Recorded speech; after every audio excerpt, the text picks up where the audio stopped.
से रेस्क्यू कर लाए गए बाघ को पलामू टाइगर रिजर्व के बेतला नेशनल पार्क में छोड़ दिया गया। केज से निकलते ही बाघ दहाड़ मारकर जंगल की ओर भागा। जब बेतला में टाइगर रिजर्व के कर्मचारी बाघ पर निगरानी रख रहे हैं, पीटीआर के अधिकारी ने बताया कि यह बाघ कुछ दिन पहले पलामू किला क्षेत्र में देखा था और यहां से होते हुए सिल्ली पहुंचा। कल मारदू गांव में एक घर में करीब 13 घंटे तक चले रेस्क्यू ऑपरेशन के बाद बाघ को केज में कैद किया गया था। रेस्क्यू ऑपरेशन के दौरान बाघ ने किसी को नुकसान नहीं पहुंचाया।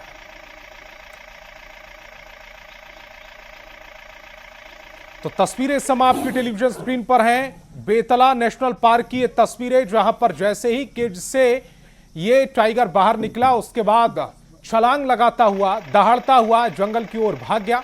बताया जा रहा है कि इसी जंगल के होते हुए ये उस गांव में पहुंचा था, जहां 13 घंटे ये कमरे में बंद रहा। जब रेस्क्यू किया गया, दोबारा से इसे अपनी पुरानी जगह पर छोड़ दिया गया। कल करीब 13 घंटे तक इसका रेस्क्यू चला था। बेतला नेशनल पार्क की ये तस्वीरें, जहां पर अब बाघ को छोड़ दिया गया है। फिलहाल उस पर नजर भी रखी जा रही है।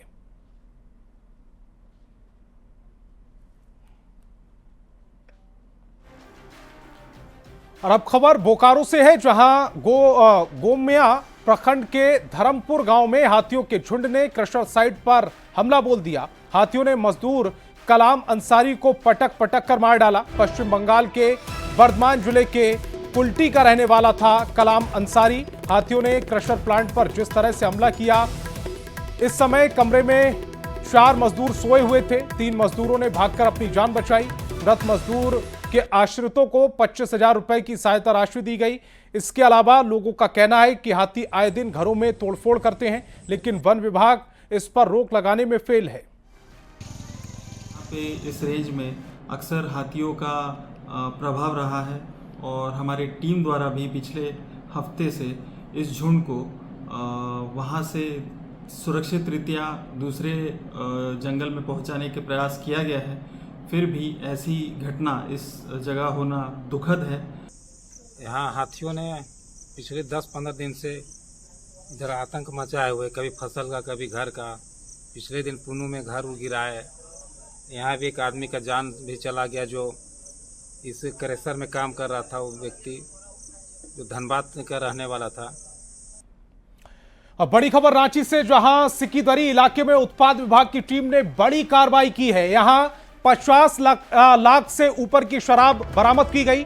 उत्पाद विभाग की एक्साइज इंटेलिजेंस ब्यूरो के आधार पर मिली मिनी शराब फैक्ट्री का भंडाफोड़ करते हुए 650 पेटी अवैध विदेशी शराब के साथ 500 लीटर अवैध शराब को भी बरामद किया है। मौके पर खाली बोतल, अलग ब्रांड के स्टिकर, कार्क समेत कई चीजें बरामद हुई हैं। इस दौरान 5 संदिग्धों को भी पकड़ा गया। अवैध मिनी शराब फैक्ट्री का संचालन ठीक लाइसेंसी बॉटलिंग प्लांट के बगल में किया जा रहा था, जिसकी जानकारी मिलने के बाद उत्पाद विभाग ने कार्रवाई की। बॉटलिंग प्लांट की भी जांच की जा रही है। अच्छा, ये तो सादा है, कोई लेवल ही नहीं। अब बड़ी खबर कोडरमा से है, जहां तिलैया के भदानी रोड इलाके में एक मकान में आग लग गई। मकान के निचले तल्ले पर इलेक्ट्रॉनिक सामान रखा हुआ था। दमकल की टीम को इस आग पर काबू पाने में पसीने छूट गए। आग पर काबू पाने में 4 से 5 घंटे लग गए। बताया जा रहा है कि बेसमेंट में शॉर्ट सर्किट से आग लगी। इस मकान में रह रहे सभी लोग सुरक्षित बताए जा रहे हैं। तस्वीरें फिलहाल आपकी टेलीविजन स्क्रीन पर है। बाकी तो आकलन खुलने पर पता चलेगा। हाँ, अभी चल रहा है, अभी तो सब जांच है। 6 बजे से अभी लगा हुआ है। 6 बजे 3.5 घंटा हो गया है। इसको फायर ब्रिगेड गाड़ी आए हुए, तो इन लोग समूचा मेहनत कर रहे हैं। बाकी सब जो आम पब्लिक है वो भी मेहनत कर रहे हैं। वो सारा के सारा समूचा अभी बुझाने में जुटे हुए हैं। और खबर दिल्ली से है, राष्ट्रपति द्रौपदी मुर्मू ने सर गंगा राम अस्पताल में इलाज करा रहे झारखंड के पूर्व मुख्यमंत्री शिबू सोरेन का हालचाल जाना। उन्होंने खुद अस्पताल पहुंचकर मुख्यमंत्री हेमंत सोरेन और कल्पना सोरेन से मुलाकात की है और शिबू सोरेन की तबीयत की जानकारी ली।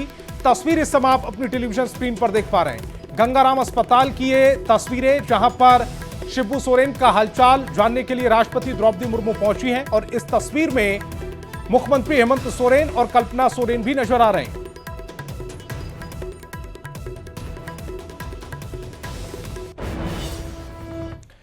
झारखंड में आज आपातकाल से भी खराब हालात हैं और झारखंड की अस्तित्व की रक्षा और लोकतंत्र को बचाने के लिए युवाओं को आगे आना होगा, यह कहना है केंद्रीय कपड़ा मंत्री गिरिराज सिंह का। गिरिराज सिंह ने कहा है कि झारखंड में आजादी की तीसरी लड़ाई लड़नी होगी। उन्होंने यह भी आरोप लगाया कि झारखंड आज बारूद के ढेर पर बैठा है और यह बारूद है जमाई टोला का। उन्होंने हालात को देखते हुए झारखंड में जमाई आयोग के गठन की मांग की है।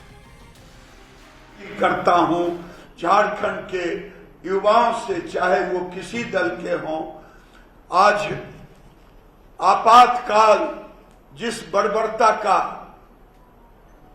प्रतीक बन गया है, दोबारा देश के अंदर लोकतंत्र की हत्या करने के लिए कोई सोचे भी नहीं।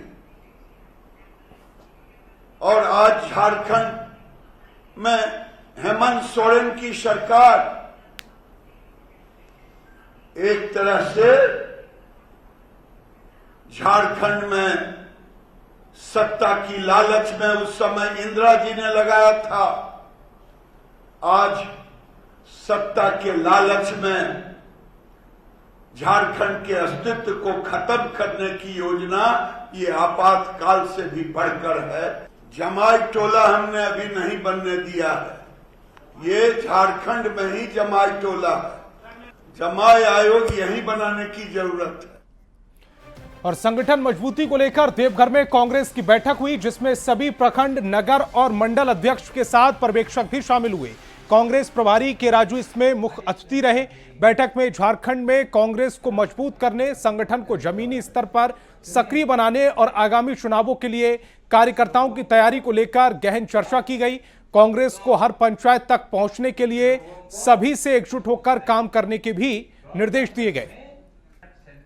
हमारा कोशिश ये है, देवगढ़ में जो बूथ है, हर एक बूथ का एक बूथ लेवल एजेंट होगा। हर एक पंचायत का एक gram panchayat Congress committee 12 member committee होगा। हर एक म्युनिसिपल वार्ड का एक म्युनिसिपल वार्ड कमेटी होगा। ये संगठन सृजन में बहुत इम्पोर्टेंट प्रोग्राम है, ये लास्ट फेज में है। नेक्स्ट 2 मंथ्स में ये प्रोग्राम कंप्लीट करने के लिए हम सभी डिस्कशन। और पलामू से बड़ी खबर मिल रही है। मेदिनीनगर जेल में कमीशन खोरी का खेल चल रहा है। जेल में तैनात जवान का वीडियो वायरल, 10% कमीशन काटने का आरोप लगा है। जेल के हवलदार को भी कमीशन जाने का खुलासा हुआ। वीडियो में दिख रहा है जवान अनुज लकड़ा जेल के मेन गेट पर ड्यूटी पर तैनात है। जेलर ने मामले की जांच की बात कही है। तस्वीर इस समय देख लीजिए, यही वो जवान है जो 10% कमीशन की बात कर रहा है। मेदिनीनगर जेल में कमीशन खोरी का खेल चल रहा है। जेल में तैनात जवान का वीडियो वायरल हुआ है। 10% कमीशन काटने का आरोप लगा है। जेल के हवलदार को भी कमीशन जाने का खुलासा किया गया। वीडियो में दिख रहा है जवान अनुज लकड़ा जेल के मेन गेट पर ड्यूटी पे तैनात है। ये जेलर ने मामले में जांच की बात कही है। ना चाहेंगे इस पूरे वायरल जो वीडियो है इस पर। ये वीडियो के बारे में मुझे पता नहीं था, ये तो अभी आप लोग के माध्यम से मुझे पता चला है और ये अभी जस्ट मेरे संज्ञान में आया है। मैं पता करता हूँ कि इस पर कौन दोषी है, कौन इसमें इन्वॉल्व है।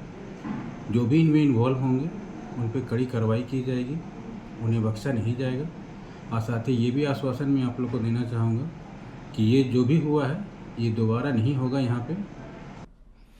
और नीलकमल हमारे संवाददाता ज्यादा जानकारी के साथ फोन लाइन पर जुड़ रहे हैं। नीलकमल, जेल के अंदर कमीशन खोरी, 10% कमीशन खोरी की बात निकल कर आ रही।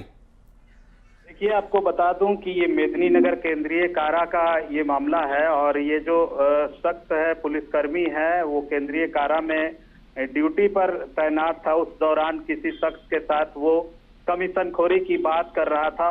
वीडियो जो है वायरल हो रहा है।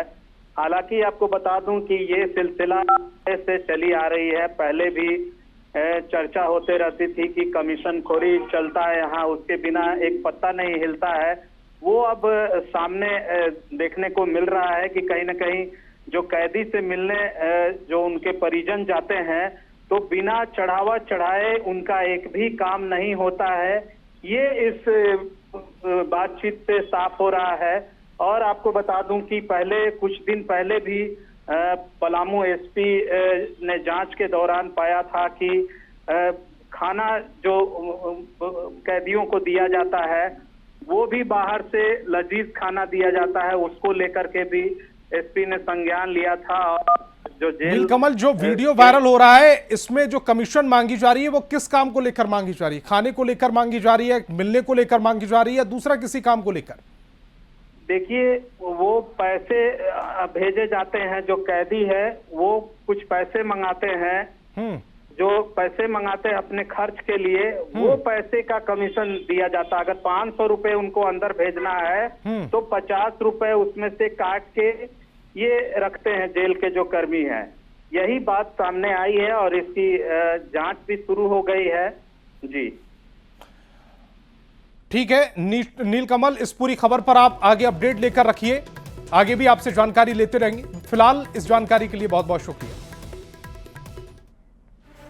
और झारखंड में पेशा कानून लागू करने की मांग को लेकर आदिवासी रूढ़ी सुरक्षा मंच ने राजभवन मार्च किया। रांची के जिला स्कूल से राजभवन तक आदिवासी रूढ़ी सुरक्षा मंच ने जुड़े आदिवासी समाज के लोगों ने प्रदर्शन किया। मंच के नेताओं ने राज्य सरकार पर आदिवासी हितों की अनदेखी करने का आरोप भी लगाया।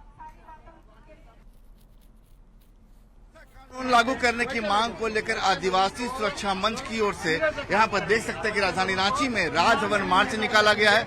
तमाम लोग जो है यहां सीधे राजभवन मार्च कर रहे हैं और इसके जरिए पेशा कानून लागू करने की मांग कर रहे हैं। यहाँ के आदिवासी मुख्यमंत्री आदिवासी विरोधी हो गया है। आप लगातार देखे होंगे कि ये सरकार का 6 साल हो रहा है और आप अभी तक पेशा कानून नहीं लागू कर रहे हैं। लगातार आदिवासियों के जमीन लूट हो रहा है, लगातार सरना धार्मिक जमीन का भी लूट हो रहा है। तो आप सोच सकते हैं, आप देखेंगे रिम्स 2 के नाम से भी आप वहाँ नगरी में जमीन को लूट करवा रहे हैं। तो हम लोग पेशा कानून इस राजभवन के समक्ष हम लोग राजभवन महामहिम से मांगने के लिए हम लोग आए हैं। राज्य सरकार है कि पेशा कानून अभी तक लागू नहीं कर रही है, जबकि अन्य राज्यों में पेशा कानून लागू है। और पेशा कानून लागू नहीं होने के कारण से हमारा जो भी है ग्राम सभा का अधिकार है वो समाप्त हो चुका है और हमारा जो जल जंगल जमीन है वो सभी कुछ मन की छीना जा रहा है। अपना पेशा कानून के लिए हम लोग यहाँ आए हैं। हेमंत सरकार से ही रिक्वेस्ट कर रहे हैं कि जो हम लोग का विधि विधान है वो अच्छा से दे हम लोग का राज्य में, और जो हम लोग का है वही मांग रहे हैं। हम लोग दूसरा चीज नहीं मांग रहे हैं। जो हम लोग का है नदी नाला मसना जो बचाना है उसी। देख सकते हैं कि तरह तरह के नारे लिखे हैं, न लोकसभा न विधानसभा, सबसे बड़ी ग्राम सभा। और आदिवासी रूढ़ी सुरक्षा मंच की ओर से आज जो है जिला स्कूल मैदान से राजभवन मार्च निकाला गया है। और जाहिर है कि अब जो है तमाम लोग ये मांग कर रहे हैं सरकार से कि पेशा कानून राज्य में लागू किया जाए। कैमरामैन संत के साथ संजय कुमार सिन्हा, न्यूज 18 रांची। और लोहरदगा से कांग्रेस सांसद सुखदेव भगत ने पेशा कानून पर बीजेपी की मांग पर सवाल उठाए। उन्होंने कहा कि 16 साल बीजेपी जब सत्ता में थी तब उन्होंने इसकी याद उनको क्यों नहीं आई। साथ ही सुखदेव भगत ने केंद्र सरकार से सरना धर्मकोड लागू करने की मांग की। लोहरदगा से कांग्रेस सांसद सुखदेव भगत से। सुखदेव भगत जी, पेशा कानून को लेकर के आप लोगों के बीच में और बीजेपी के बीच में जो तू मैं का खेल जारी है, बीजेपी चाहती है कि पेशा कानून को लागू किया जाए, लेकिन आखिर सरकार की तरफ से देर क्यों हो रही है? मैं समझता हूं कि जब से झारखंड बना है, सब 16 साल भारतीय जनता पार्टी सत्ता में रही है, उसमें उन्हें याद नहीं आया। और भारतीय जनता पार्टी ने तो सारे हमारे ट्राइबल्स के लैंड को, जो हमारे कम्युनिटी लैंड थे, उसे लैंड बैंक उन्होंने ले रखा रहा था। तो वो आज हमें नसीहत दे रहे हैं। एक बात मैं ज़रूर कहना चाहूँगा, पेशा कानून चाहे वो भूरिया जी हो, बंदी उरांव जी है, बीडी शर्मा जी हो, ये कांग्रेस के थे। बीडी शर्मा जी को IAS ऑफिसर थे, लेकिन भूरिया जी और बंदी उरांव जी दोनों कांग्रेस के हैं। उन्होंने सारी चीज़ें ड्राफ्ट की है, तो ये तो कांग्रेस के ही उपज है। कांग्रेस, इसलिए मैं समझता हूँ कि किसी को आरोप लगाने की आवश्यकता नहीं है। 5वीं अनुसूची में संविधान में जो प्रावधान दिए गए हैं उसके तहत ही सारी चीज़ें हमारे पेशा कानून में उन चीज़ों को सशक्त बनाया जाए और उसे सशक्त के साथ साथ उन्हें पूरे अधिकार दिए जाए, ये वह हम चाहते हैं। लेकिन आदिवासी जो 15 करोड़ है उनकी गणना आप क्यों नहीं कर रहे हो? बहुत सामान्य से। इसलिए मैंने कहा कि ये इस प्रकार का जो दृष्टिकोण है, ये कहीं ना कहीं ये हमें सोचने को मजबूर कर देता है कि सरकार क्या आज भी आदिवासियों को भारत का अंग मानती है या नहीं मानती है। भारतीय जनता पार्टी आज भी आदिवासियों को वनवासी की संज्ञा देती है। राहुल गांधी जी पहले शख्स हैं जो उन्होंने राष्ट्रीय पैमाने पे क्या आदिवासी यहाँ के मूल निवासी हैं, आदिवासी को उनकी पहचान होनी चाहिए, सरना धर्म कोड की बात राहुल गांधी जी ने स्वीकार किया है। तो ये तो मेरा बहुत एक स्वाभाविक और ये मेरा संवैधानिक मांग है चलिए, बहुत बहुत धन्यवाद। तो ये थे सुखदेव भगत। कैमरामैन अपू पाठक के साथ अमितेश सिंह, न्यूज 18 दिल्ली। और अपनी जमीन की अवैध बिक्री की रोक लगाने की मांग को लेकर गुमला पहुंचे टाना भगत समुदाय के लोग हाथों में तिरंगा और घंटा लिए अपनी जमीन बचाने गुमला के पुराना समरणालय भवन पहुंचे और अपना विरोध जताया। इस सरकार से इंसाफ की मांग करते हुए कहा कि अगर उनकी मांग पूरी नहीं हुई तो आंदोलन करेंगे। पुराना समरणालय में आप देख सकते हैं, हमारे पीछे आपको तस्वीरों के माध्यम से दिखाएंगे, टाना भगत समुदाय के सैकड़ों लोग यहाँ पे जुटे हैं। यह जो पूरे लोग हैं ये पहुँचे हैं सिसई प्रखंड से, जो कि अपनी एक समस्या को लेकर के पहुँचे हैं। इनका कहना है कि इनका जो ज़मीन है करीब 70 एकड़ के करीब जो ज़मीन है उन पर ज़मीन माफियाओं के द्वारा बिक्री किया जा रहा है, जिसको लेकर के अभी बरसात का समय है। बरसात के समय में जो ये टाना भगत के समुदाय के लोग हैं किसानी भी करते हैं और धान रोपनी का समय है, और यहाँ पर जो इनके साथ में ज़मीन की दलाली की जा रही है ज़मीन दलालों के द्वारा, तो उसको लेकर के आज ये विरोध करने पहुँचे हैं। तो हम 72 एकड़ का ज़मीन है, जो इसमें जो है ज़मीन माफिया जो हमारे इस schedule village M farm settlement छोटा नामपुर खतियान की जो ज़मीन है, इस खतियान को जो है ज़मीन माफिया जो गलत तरीके से अवैध रूप से जो है बेचने का जो है ये काम कर रहे हैं। तो ये जो इसका हक नहीं बनता है, क्योंकि यह एक जो है ज़मीन है शेड्यूल विलेज सेटलमेंट छोटा नामपुर का खतियान के अनुसार यह बंडो मौजा का ज़मीन है, जो यह गलत तरीके से बेच रहा है। नहीं देखे हैं ना, किसी को नहीं देखे हैं, हम लोग वहाँ यहाँ तक रहने वाला नहीं है, वो लोग गाँव का वासी वाला। तो देखिए, आज देखिए हमारे देश राज्य को बचाने के लिए कितना आदमी बलिदान हो रहा है। हम लोग का आदिवासी का CMT एक्ट कानून 1908 में बना गया, तो 1908 का जो हम लोग का आदिवासी CMT एक्ट कानून है, तो उसमें से पंजीकृत में छेड़छाड़ क्यों हो रहा है? अपना अधिकारियों लोग को विधि व्यवस्था बनाने के लिए आप लोग CO BDO कर्मचारी के रूप में यहाँ पे मौजूद कार्यरत किए हुए हैं, तो ये पंजीकृत में छेड़छाड़ बार बार क्यों ऐसा होता है? 70 एकड़ के करीब जो ज़मीन है उनको ज़मीन माफियाओं के द्वारा में बेचा जा रहा है, जिसका ये विरोध कर रहे हैं। और इनका कहना है कि हमारी ज़मीन पर हम लोग दूसरा को हक नहीं होने देंगे, और 18 लोगों के खिलाफ में केस भी किया गया है। तो इनका मांग है कि जल्द से जल्द केस को खत्म किया जाए और जो इनकी जो पुरखों की ज़मीन है उनको वापस किया जाए। रुपेश कुमार भगत, न्यूज़ 18 गुमला। और धनबाद एसीबी की टीम ने बड़ी कार्रवाई की है। भूमि सुधार उप समहर्ता कार्यालय में कार्यरत रिश्वतखोर कंप्यूटर ऑपरेटर गिरफ्तार कर लिया गया। 15,000 रुपए रिश्वत लेते रंगे हाथों गिरफ्तार हुआ है। एसीबी की कार्रवाई के बाद कार्यालय में कार्यरत प्रधान लिपिक कर्मी सभी जहां तहां भाग निकले। कंप्यूटर ऑपरेटर से एसीबी की टीम ने पूछताछ की। भूमि सुधार कार्यालय में कागजातों को भी खंगाला गया। तस्वीरें फिलहाल आपकी टेलीविजन स्क्रीन पर। आज DCLR कार्यालय में कार्यरत कंप्यूटर ऑपरेटर को रिश्वत लेते हुए 15,000 रुपये रिश्वत लेते हुए गिरफ्तार किया गया है। यह वाद एक वादी के द्वारा एक आवेदन दिया गया था कि DCLR कोर्ट कार्यालय में एक अपील वाद में ऑर्डर पास करने के लिए उनसे कंप्यूटर ऑपरेटर के द्वारा 15,000 रुपये की रिश्वत की मांग की जा रही है। उसका सत्यापन कराया गया। सत्यापन में मांग को सही पाया गया और इसके लिए आज धावा दल का गठन कर इसको ट्रैप करने के लिए टीम के साथ इसको पैसा देते हुए यह कार्यालय से रंगे हाथ पकड़ा गया। तो इस बुलेटिन में फिलहाल इतना ही। आप देखते रहिए न्यूज़ 18।